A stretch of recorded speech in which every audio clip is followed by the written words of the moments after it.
Welcome back. This is Hope at Dawn, this being the station where you look and live Hope TV. Time for the newspaper review. My name is George Kishoro. And my name is Beatrice Nudi, and it's time for us to look at the highlights basically of what is being reported on our papers today. And of course, the very first top page here I see is varsities in a fine mess. Public universities have been limping from crisis to crisis, from insolvency to student funding crisis, said to be discriminatory, and now a strike by its workers over their remuneration. The institution's woes are hitting rock bottom. What must now be done to save the citadels of knowledge? This is a story on page 4 and 5, and you can look at it in more detail. And still on the top page, will this man end impunity? Douglas Kanja Kirocho clears the vetting hurdle in Parliament to await swearing in as the new Inspector General of Police at a time when the service is under scrutiny for open impunity by its bosses. So we have a puzzle of enforced disappearances, police brutality, and brazen abductions. Will Kanja chart a new way forward from his predecessor's playbook? This is a story covered on page 3. Still on the top page, I see fresh test for Ruto as IMF pushes for new tax policies.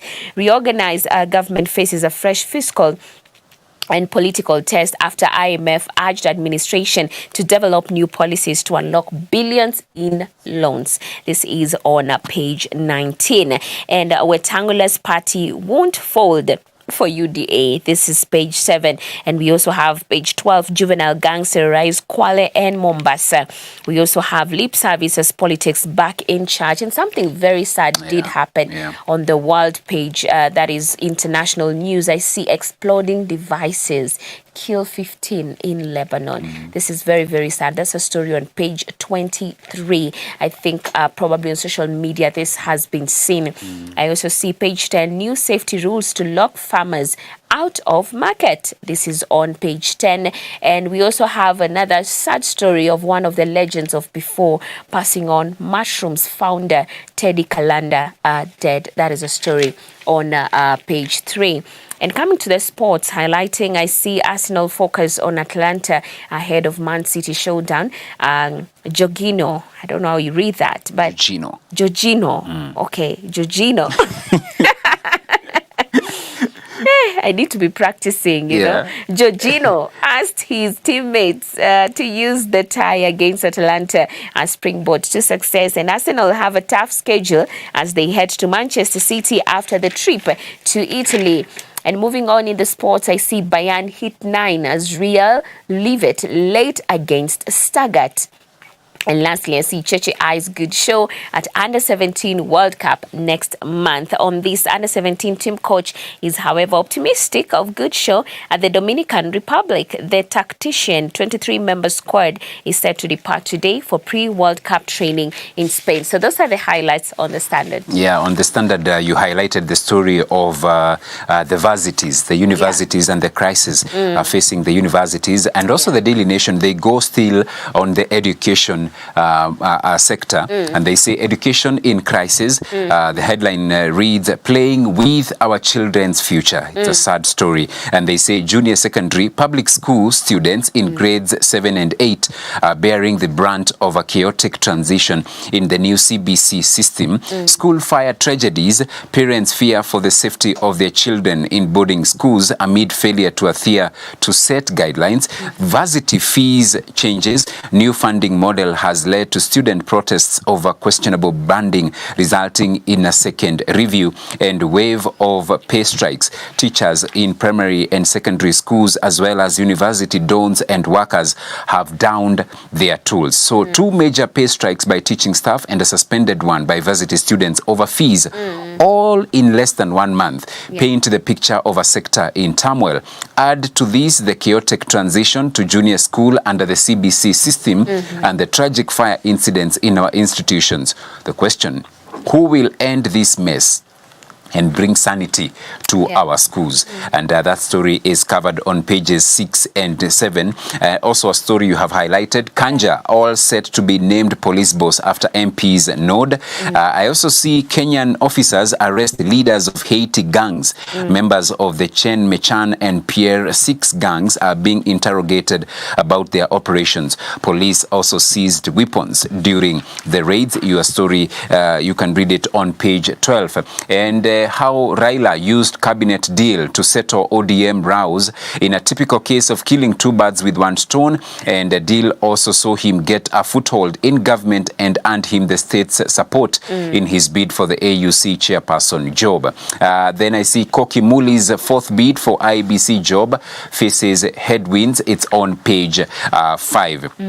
And Adani fights off cases in dispute over JKIA lease, that is the Indian firm Adani Airports Holdings Limited, staging a fight back against cases filed to block its bid to take over JKIA. In response, at the High Court in Nairobi, the company argues the cases are premature because they seek to stop a project that is still at the due diligence stage and is yet to be approved. The firm claiming it developed an interest in investing and improving JKIA following media reports on the poor status of the airport. All right.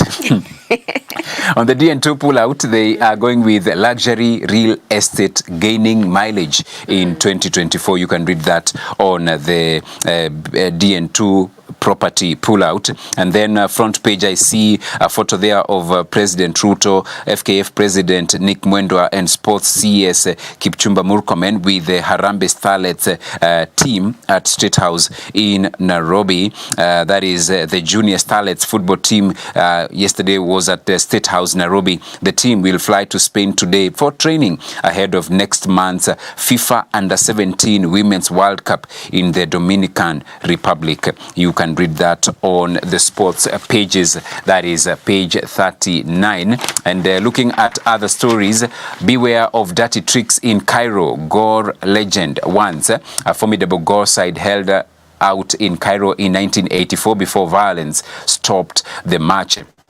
And ex-international Makamu Odor advises Kogalo to cook their own food or eat at the Kenyan embassy. I also see defiant police will fight Zamalek to the final whistle. That is also on the sports pages. Quickly, the Business Daily. 96 billion shillings SACCO loans reveal parents' school fees burden.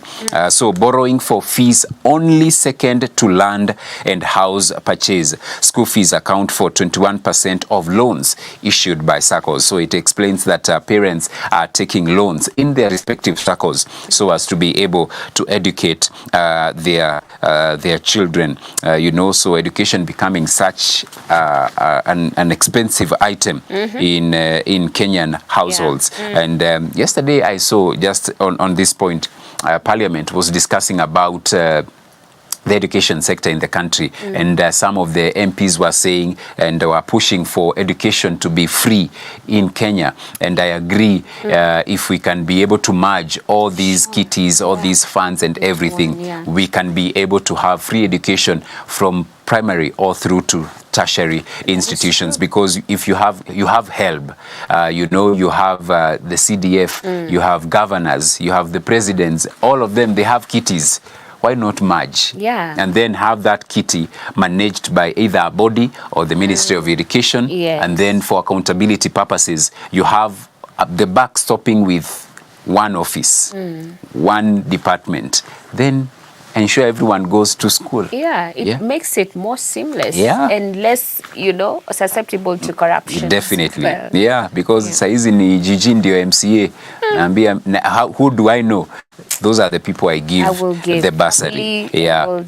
So it's unfortunate. And how Adani's JKIA proposal was cleared in 17 days. Record. Wow. That was swift. Interesting. If only we can have swift processes in like other areas, Example is like now the passport issue. How many days does it take, or months or years, for you to get clearance, to get a passport, So it shows that if we wanted, we can be efficient. If Adani's deal can be completed, everything, 17 days, So it's possible. Yeah. Jamani, ama hao pesa unajua iliongea. Sisi labda. Sisi hatuna. Tunashikilia. Hohehahe. Wale hohehahe. Nani atawasaidia? So that's what's being reported in the dailies. Yes. All right. And that's it. So we now know what is happening in our country, and also to know how to pray. Let's keep praying. I believe the prayers work, and they work in a big way. And by the way, yesterday it was reported that there were some rains in different places. Wow. You would think that the rainy season is over, but yesterday for 2 hours straight, my dad even sent a video. Nanyuki was pouring. Wow. Cats and dogs yesterday. Kisumu as well. So definitely. Wajua kuna watu saizi wanaomba hiyo mvua. Because at the same time, it was really ideal for the farmers. So kuna wale ambao wamepanda that they're praying for that rain. So we believe that prayers indeed do work. And you know, you can always tune in to Hope FM, because right there at the top of every hour, you get news updates right here on Hope TV. We have Dira at 7 p.m. and 9 p.m. we have News Watch. Let's now have a look at the video of the day.